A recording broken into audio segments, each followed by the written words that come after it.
قرآن میں جو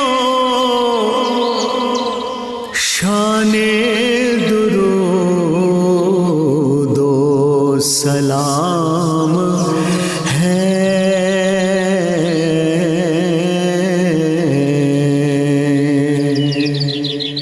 یہ مومنوں کے واسطے انعام عام ہے۔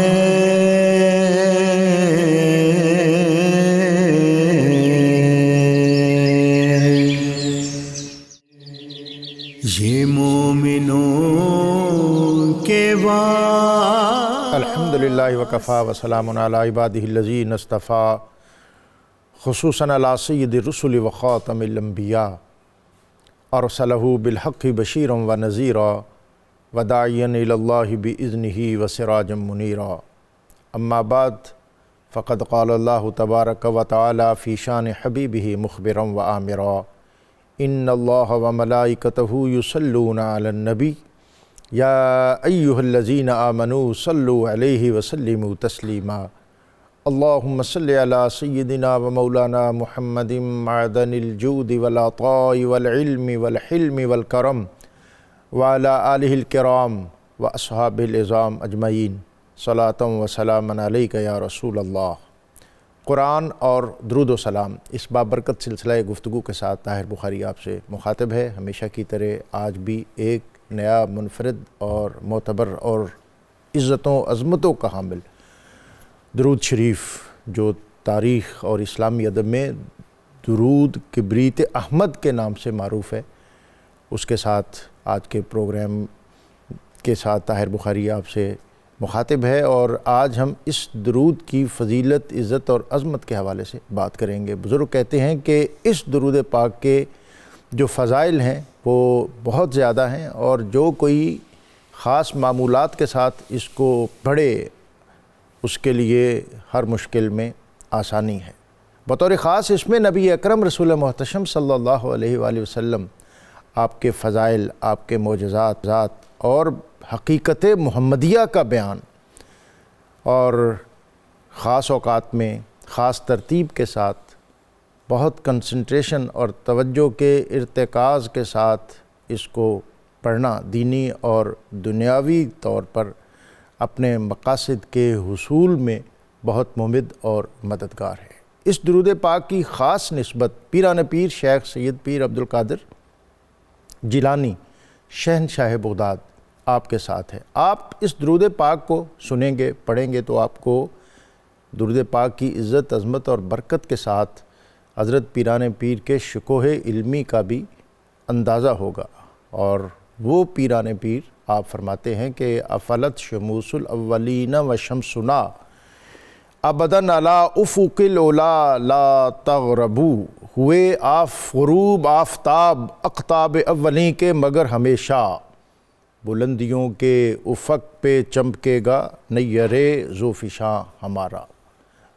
وہ طبقہ فکر جس کے شیخ طریقت اور شیخ المشائخ اپنی قطبیت کی بنیاد علم پر رکھتے ہو، اور یہ کہیں کہ درست العلم حتی صرت قطباً، کہ میں نے علم حاصل کیا یہاں تک کہ میں قطبیت کے مقام پر فائز ہوا۔ وہ دبستان جس کے شیخ اپنی تصوف و طریقت کا زینہ علم کو قرار دیں، وہاں جہالت کیسے آ سکتی ہے؟ اور پھر یہ دبستان، قادری دبستان اور چشتی دبستان، جو باب مدینۃ العلم حضرت علی المرتضیٰ کرم اللہ تعالی وجہ الکریم آپ سے متصل ہوتا ہوا نبی اکرم رسول محتشم صلی اللہ علیہ وسلم کی بارگاہ تک پہنچتا ہے۔ حضرت علی المرتضیٰ فرماتے ہیں کہ رضینا قسمت الجبار فینا لنا علم وللجہال مالو، کہ لوگو ہم اللہ کی تقسیم پر راضی ہو گئے کہ اس نے ہمارے لیے علم اور جاہلوں کے لیے مال رکھ دیا۔ اور آپ فرماتے ہیں کہ فَإِنَّ الْمَالَ يَفْنَى عَنْ قَرِيبٍ، کہ لوگو یہ تمہارا دنیا کا مال ہے، یہ ان قریب فنا ہو جانے والا ہے، اور یہ علوم نبوت ہیں، علوم رسالت ہیں، جن کو ہمیشہ عروج، بلندی، بقا، ارتقاء اور پیشوائی میسر ہے۔ حضرت شیخ عبد القادر جیلانی اوائل علوم کی تحصیل مکمل کرنے کے بعد گیلان سے بغداد کی طرف روانہ ہوئے۔ والدہ سے اجازت طلب کی اور درخواست کی کہ مجھے خدمت دین اور علوم دین کے لیے وقف فرما دیجیے۔ بوڑھی والدہ کی آنکھوں میں آنسو آئے اور آپ نے فرمایا کہ میں تجھ سے اپنی خدمت کا حق موقوف کرتی ہوں۔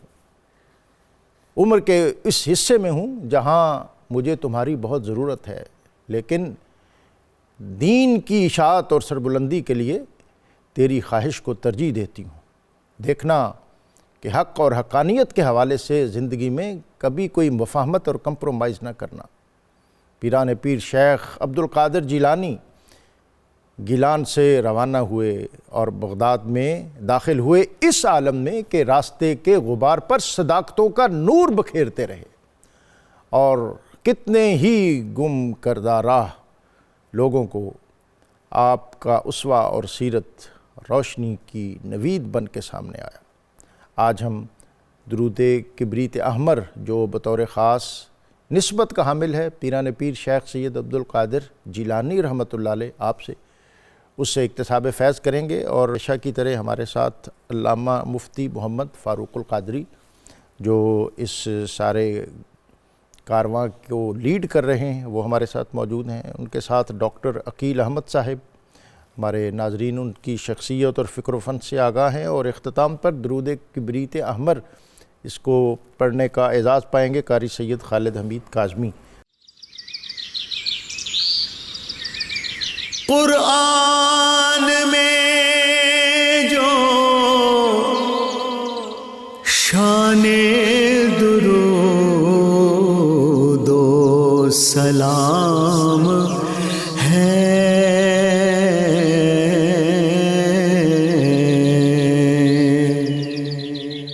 یہ مومنوں کے واسطے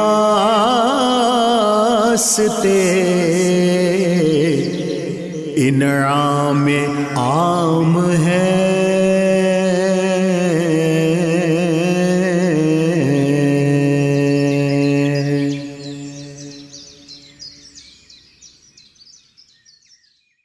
مفتی صاحب، درود پاک کا تعارف بھی ہو، اور ابتدائی طور پر میں چاہوں گا کہ اس میں جو نبی اکرم رسول محتشم صلی اللہ علیہ وسلم آپ کے تخصصات کو بیان کیا گیا ہے، اور روح جسد کونین، سبحان اللہ۔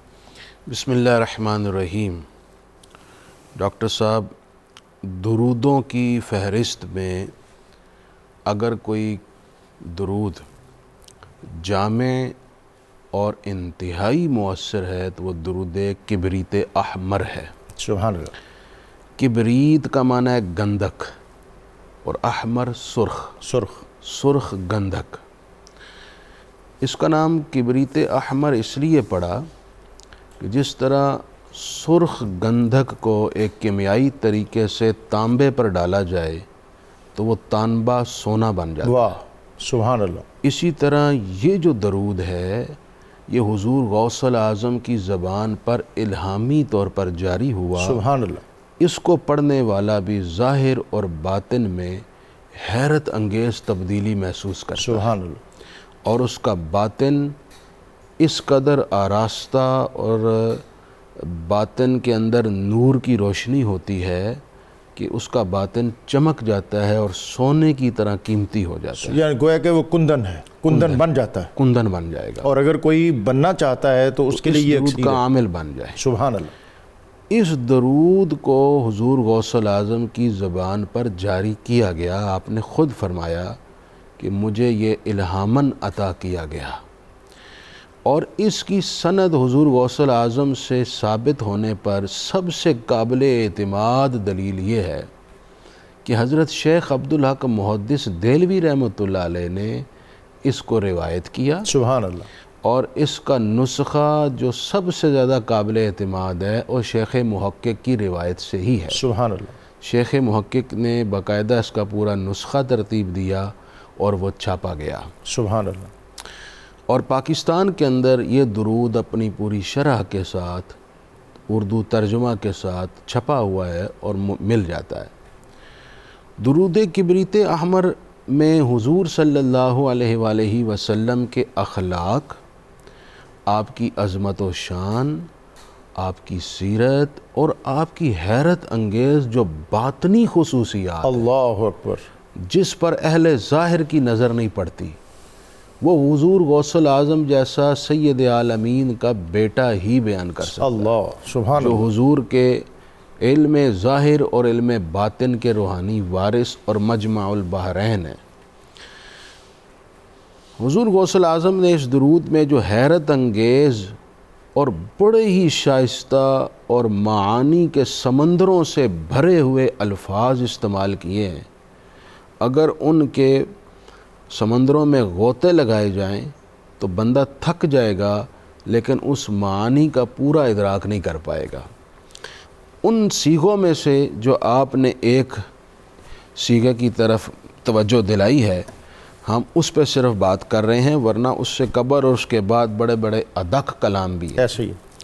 اور میں مفتی صاحب شاید یہ اس صنف میں یہ طویل ترین اور معنی اور مفاہیم اس کے جتنے ہیں وہ شاید ویسے تو ہر ایک کا اپنا اعزاز اور امتیاز ہے، لیکن یہ بھی شاید احاطے میں نہیں آ سکے۔ احاطے میں نہیں آ سکتے۔ درود و سلام ہو ہمارے نبی صلی اللہ علیہ وآلہ وسلم پر جو کونین کے جسم کی روح ہے۔ اللہ اکبر۔ یعنی آپ فرماتے ہیں کہ یہ جو کونین ہے نا، عالم دنیا اور عالم آخرت، اس کے جسم، یہ جو پورا جسم ہے، اس کی روح حضور صلی اللہ علیہ وآلہ وسلم کی ذات والا ہے۔ واہ، اب یہ جان ہے وہ جہان کی ہاں بالکل وہی، وہ جو نہ تھے تو کچھ نہ تھا، وہ جو نہ ہو تو کچھ نہ ہو، جان ہے وہ جہان کی، جان ہے تو جہان۔ بلکہ علامہ اقبال نے بھی اس پر کہا کہ ہو نہ یہ پھول تو بلبل کا ترنم بھی نہ ہو، چمن دہر میں کلیوں کا تبسم بھی نہ ہو، یہ نہ ساقی ہو تو پھر میں بھی نہ ہو، خم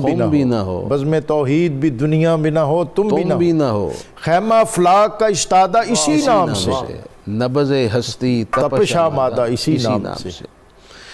اچھا، حضور صلی اللہ علیہ وآلہ وسلم کونین میں روح کی مانند ہے۔ جیسے انسان کا یہ بدن ہے، اس بدن کے اندر ایک روح ہے جس نے زندگی پیدا کی ہوئی ہے، اگر وہ روح نکال دی جائے تو انسان ایک مردہ جسم کی طرح ہے۔ اس پر دلیل کیا ہے؟ اگر ہم قرآن و سنت میں دیکھیں تو دلائل کے انبار ہیں۔ مثلا میں آپ کی ایک دو مختصراً اشارہ کروں۔ قرآن نے کہا کہ جب ہم نے حضرت آدم کو پیدا کیا وَنَفَخْتُ فِيهِ مِن رُوحِي، تو ہم نے حضرت آدم کے اندر اپنی روح پھونکی۔ اب اپنی روح سے جو اس میں اللہ تعالیٰ نے یا نسبت کی لا کر اضافت فرمائی اپنی ذات کی طرف، تو اس سے کیا مراد ہے؟ اس سے یہ مراد تو قطعاً نہیں ہو سکتی کہ اللہ نے اپنی روح نکال کر ڈال دی، یہ تو معنی ہو ہی نہیں سکتا، کیونکہ اللہ تعالیٰ جز ہونے سے اور اس کا جز تقسیم ہونے سے یہ پاک ہے، اللہ مبرہ ہے، اللہ تعالیٰ کی ذات سے ایسا کسی معنی کا تصور نہیں کیا جا سکتا۔ تو وہ روح کون سی تھی جو حضرت آدم کے بدن میں ڈالی گئی؟ اس کا ایک معنی مفسرین اہل محبت نے یہ کیا ہے کہ جو نور محمدی سے روح تخلیق کر کے حضرت آدم کے بدن میں ڈالی گئی، اور اس پر دلیل خود نبی پاک علیہ السلام کا فرمان ہے۔ آپ نے فرمایا اے جابر، اللہ تعالیٰ نے سب سے پہلے میرا نور پیدا فرمایا، واہ، پھر اس نور سے آسمان و زمین، عرش و قلم، کرسی، ساری کائنات، اس کا ایک ایک جز اس نور مصطفیٰ سے تخلیق میں آیا۔ تو جب ہر شے ہی نور مصطفیٰ سے بنی، خود حضور نے فرمایا ان اللہ خلق کل شیء، ہر شے اللہ نے میرے نور سے بنائی، تو اس ہر شے میں روح آدم بھی ہے۔ ایک دلیل۔ دوسری، حضور علیہ السلام جب معراج کی رات عرش اولا پر گئے، لا مکان گئے، کائنات تھم گئی، واپس آئے تو پھر جاری ہو گئی۔ یہ بھی ایک بین دلیل ہے کہ حضور صلی اللہ علیہ وسلم کونین کے جسد کی روح مبارکہ ہیں۔ آخری جملہ کہنے کی اجازت ضرور دیجیے گا، ہم جو سانس لے رہے ہیں، جو سجدے کر رہے ہیں، چل پھر رہے ہیں، کھا پی رہے ہیں، عزتیں سمیٹ رہے ہیں، دنیا میں جتنا بھی وقار اکٹھا کر رہے ہیں، ہمارے اندر بھی سید المرسلین صلی اللہ علیہ وسلم کے نور مبارک کا فیض اور روح مبارک کا فیض ہے، تو یہ زندگی قائم ہے۔ سبحان اللہ۔ قرآن میں جو شان درود و سلام ہے،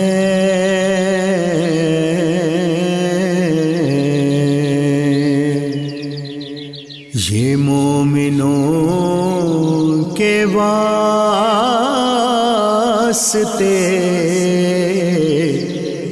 انعام عام ہے۔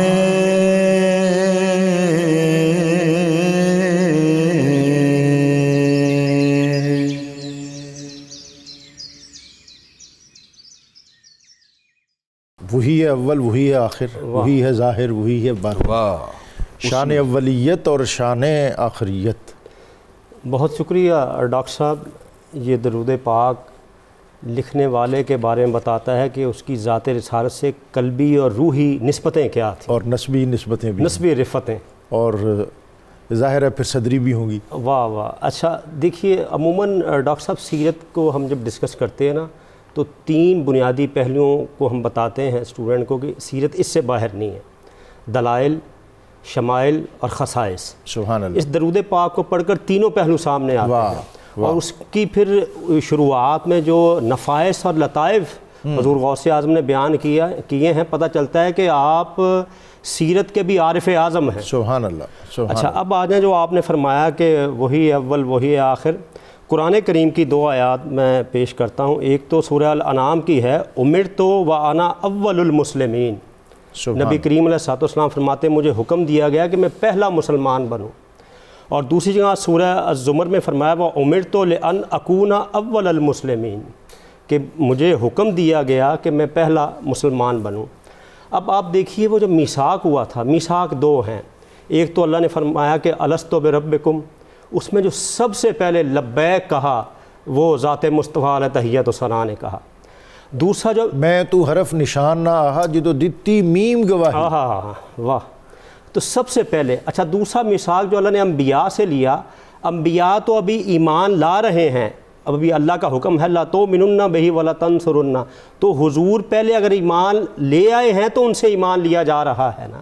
اور قرآن کریم کی وہ سورہ حدید کی آیت بھی سامنے رہے کہ هو الاول والآخر والظاہر والباطن وهو بكل شيء علیم۔ اس میں 5 صفات بیان کی گئی ہیں۔ ڈاکٹر صاحب اس آیت کی تفسیر میں مفسرین کرام نے جو بیان کیا، اللہ کے اول و آخر ہونے میں تو کوئی کلام ہی نہیں ہے، یقیناً وہ تو خالق ہے۔ اب کتنی ایسی چیزیں، مثال میں ایک عرض کروں کہ اللہ رحمت للعالمین ہے یا نہیں ہے، لیکن اس نے اپنے حبیب کو بھی رحمت للعالمین بنایا ہے۔ اللہ رؤوف و رحیم ہے یا نہیں ہے، لیکن اللہ نے اپنے حبیب کو بھی رؤوف و رحیم بنایا۔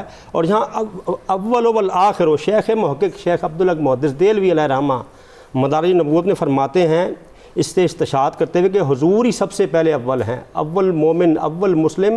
اور اس پہ وہ حدیث پیش کرتے امام عبدالرزاق کی سند سے کہ اول ما خلق اللہ نوری، کہ سب سے پہلے اللہ نے میرے نور کو وجود بخشا ہے، اور نبوت میں سب سے پہلے۔ اور آپ دیکھیے نبوت میں جو سب سے پہلے حضور علیہ الصلوۃ والسلام خود فرماتے ہیں کہ کنت نبیًا و آدم بین الروح والجسد، میں اس وقت بھی نبی تھا جب آدم بھی روح اور جسم کے درمیان تھے۔ اور پھر آپ دیکھیے قیامت کے دن جب زمین شک ہوگی تو سب سے پہلے حضور ہی تشریف لائیں گے، اور شفاعت کا سب سے پہلے اول جو مصداق ہے وہ ذات مصطفیٰ ہے، اور جنت میں سب سے پہلے جو دخول ہوگا وہ نبی کریم علیہ الصلوۃ والسلام کا ہی ہوگا۔ تو آپ دیکھیے، اچھا اسی طرح آخر میں دیکھیے، آپ اول بھی ہیں اور آخر بھی ہیں، آخری نبی ہیں، آخری کتاب ملی، آخری دین ملا، یعنی خلقت میں اول اور بعثت میں آخر ہے۔ اور پھر ظاہر دیکھ لیجئے، ظاہر سے مراد آپ کے وہ انوار ہیں، آپ کی نورانیت اور رحمت ہے جس کے جلوے روز روشن کی طرح آیا ہیں، اور باطن سے مراد وہ آپ کے اسرار ہیں جس کی حقیقت کا ادراک مخلوق نہیں کر سکتی۔ اور علامہ نے کیا خوب کہا تھا کہ نگاہ عشق و مستی میں وہی اول وہی آخر، وہی قرآن وہی فرقان وہی یاسین، وہی تاہا۔ سبحان اللہ۔ تو نبی کریم علیہ السلام کی آپ دیکھیے کہ خلقت سب سے پہلے اور بعثت سب سے آخر میں ہے، یہ اللہ کی حکمتیں ہیں۔ اور آپ یہاں پر ایک اور لطیف جملہ جو لوگ کہتے ہیں کہ حضور تو بزم محشر کے صدر نشین ہیں، تو صدر نشین تو بعد میں آتا ہے، تو آپ پہلے آ رہے ہیں۔ اس کی وجہ یہ ہے کہ وہ بڑا ایسا عالم ہوگا کہ نفسی نفسی ہوگی، تو حضور کو دیکھ کر اہل ایمان کو کوئی تسلی اور ڈھارس ہوگی کہ یہاں اللہ کے قہر سے بچانے والی ذات موجود ہے۔ سیرت طیبہ اور اسوہ رسول صلی اللہ علیہ وسلم، اس کے مختلف یہ عنوانات میں اسی جو ترتیب ہے اس میں آگے آپ صلی اللہ علیہ وسلم کی حیثیت بطور عاقب، حاشر، عامر، ناہی جناب۔ درود و سلام ہو، یہ اسی درود کے الفاظ ہیں ہمارے نبی صلی اللہ علیہ وسلم پر، جو عاقب ہیں، جو حاشر ہیں، جو ناہی ہیں، جو عامر ہیں۔ عاقب کا معنی ہے لیس بعدہ نبی، وہ نبی جن کے بعد کوئی اور نبی نہ۔ سبحان اللہ۔ آقا کریم علیہ السلام کو عاقب، خود حضور نے فرمایا انا العاقب، میں عاقب ہوں۔ آپ نے فرمایا انا الحاشر، میں حاشر ہوں۔ حاشر کون ہوتا ہے؟ آپ صلی اللہ علیہ وسلم نے فرمایا الذی یحشر الناس علی قدمی، میں حاشر اس لیے ہوں کہ لوگوں کا حشر میرے قدموں پر ہوگا۔ اس کا مطلب یہ ہے کہ آپ صلی اللہ علیہ وآلہ وسلم جب دوسرا سور پھونکا جائے گا تو سب سے پہلے اپنی قبر منور سے باہر تشریف لائیں گے، اور خود آپ صلی اللہ علیہ وآلہ وسلم نے فرمایا کہ میرے دائیں طرف ابو بکر ہوں گے، بائیں طرف عمر ہوں گے۔ سبحان اللہ۔ ترمذی کی ایک روایت یوں ہے کہ ایک دفعہ حضور مسجد میں داخل ہوئے تو آپ کے دائیں طرف ابو بکر تھے، بائیں طرف حضرت عمر تھے۔ حضور نے دونوں کا ہاتھ پکڑ لیا اور ارشاد فرمایا جب حشر قائم ہوگا تو ہم اس طرح آ رہے ہوں گے۔ سبحان اللہ، سبحان اللہ، سبحان اچھا، اللہ۔ جب آپ میدان معاشر میں تشریف لائیں گے، کیونکہ آپ حاشر ہیں، اس کی کیفیت بھی خود احادیث میں آپ صلی اللہ علیہ وسلم نے بیان فرمائی۔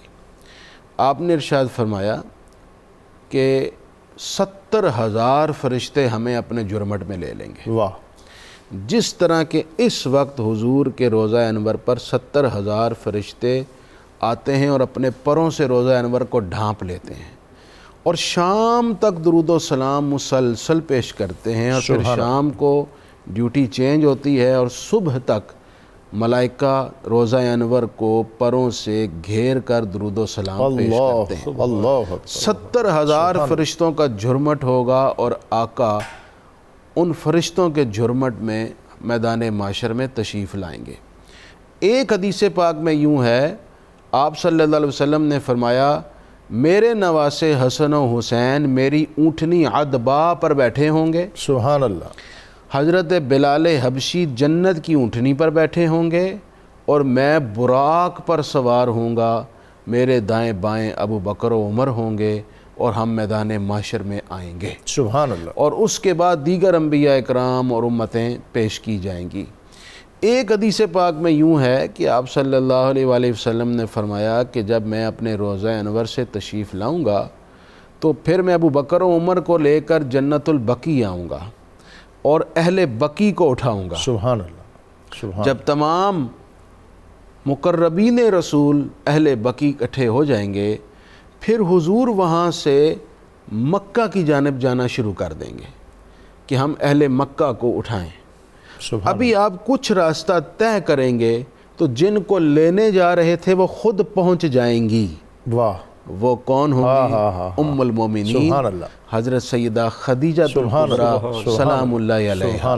پھر حضور ان سب کو لے کر بڑی شان و شوکت کے ساتھ اور خدا کی عزت و جلال کے عطا کے ساتھ میدان معاشر میں تشریف لائیں گے۔ یہ آپ نے سارے منظر کی طرف اشارہ کیا اور فرمایا انا الحاشر، میں حاشر ہوں، یعنی پہلے میں آؤں گا، میرے بعد پھر سارے انبیاء اور ان کی امتیں اور سب امتیں محشر میں جمع ہوں گی۔ قرآن میں جو شان درود و سلام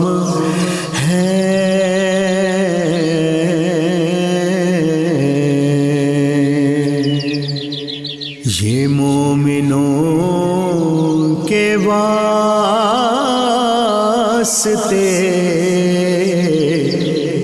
انعام عام ہے،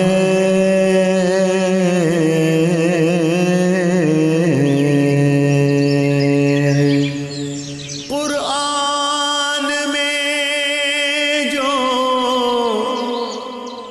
شان درود و سلام۔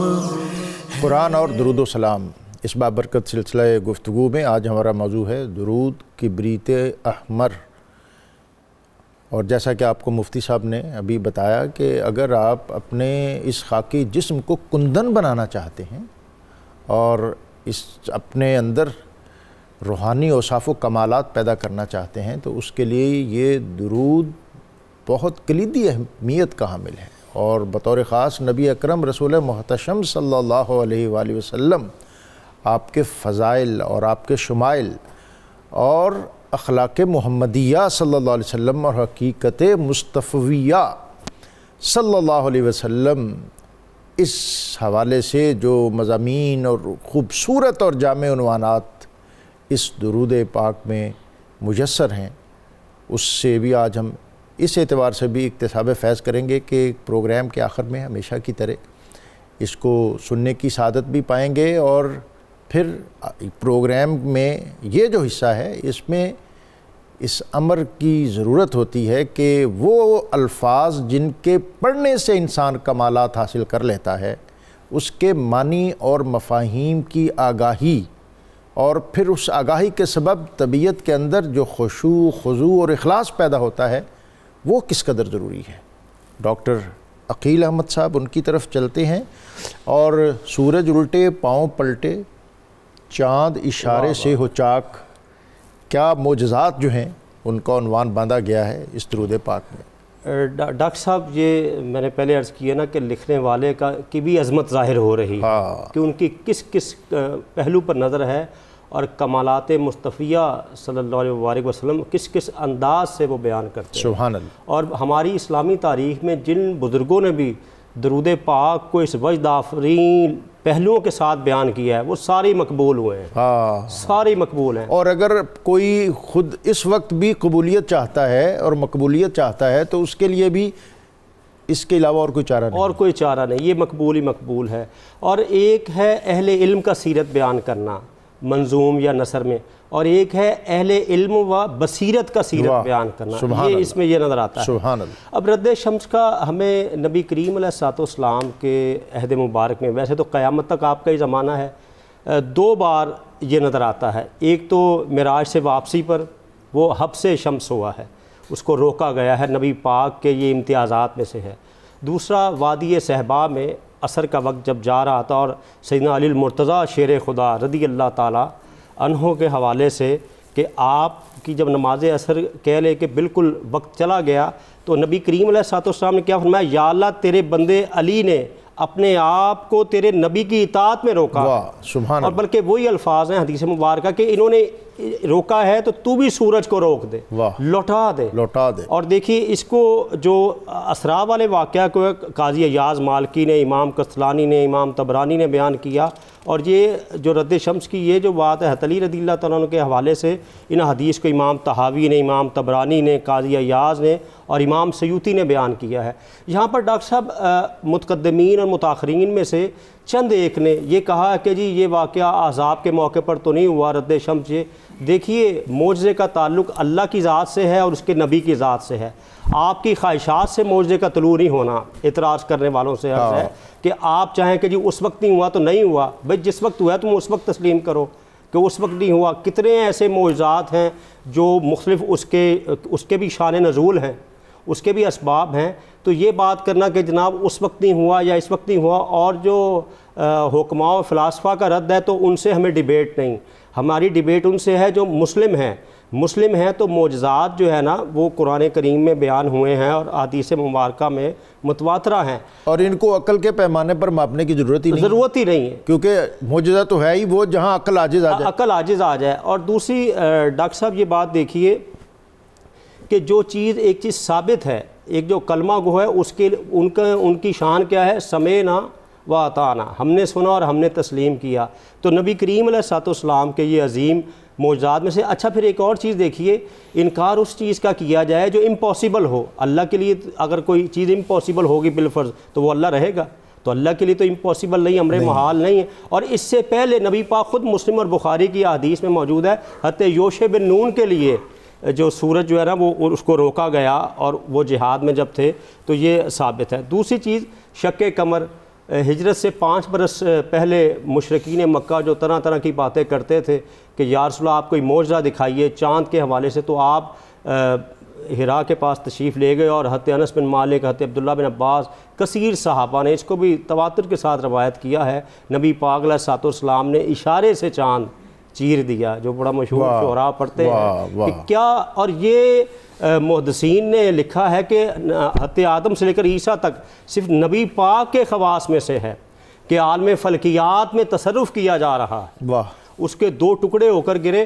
اچھا پھر جب انہوں نے دیکھا تو انہوں نے کہہ دیا یہ تو جادو ہے، ہم تو ادھر یہ دیکھ رہے ہیں، اس کی گواہی اور بھی دے۔ تو امام ابو داؤد نے اور امام بہقی نے یہ فرمایا کہ بعد میں مکہ سے باہر سے آنے والے لوگوں نے کہا کہ جی ہم نے چاند کو 2 ٹکڑے ہوتے ہوئے دیکھا ہے، اور اپنے اپنے خطے میں دیکھا، اپنے خطے میں دیکھا ہے۔ اور جدید جو اپولو نے تحقیق کی کہ 300 کلومیٹر تک اس میں وہ لائن موجود ہے۔ اللہ اور پھر ڈاکٹر صاحب ایک یہ دیکھیے عقل کی اپنی ڈومین ہے اور وحی کی اپنی ڈومین ہے، تو دیکھیے کچھ چیزیں جو ہوتی ہیں وہ عقل کی ڈومین میں نہیں نا آتی، تو ان کو وحی کی ڈومین میں جا کر سمجھنا پڑتا ہے۔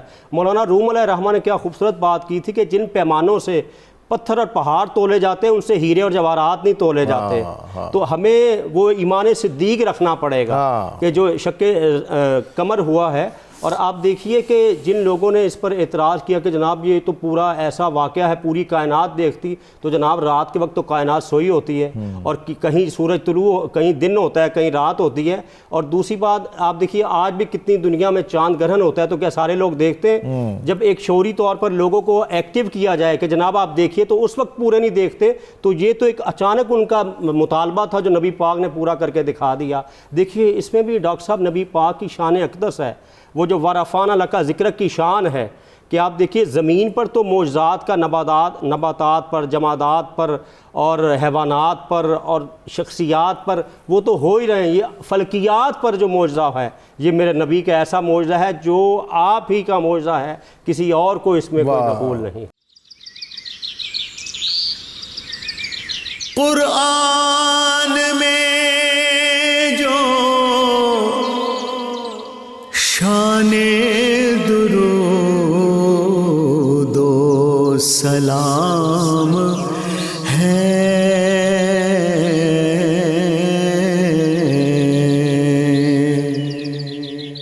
یہ مومنوں کے واسطے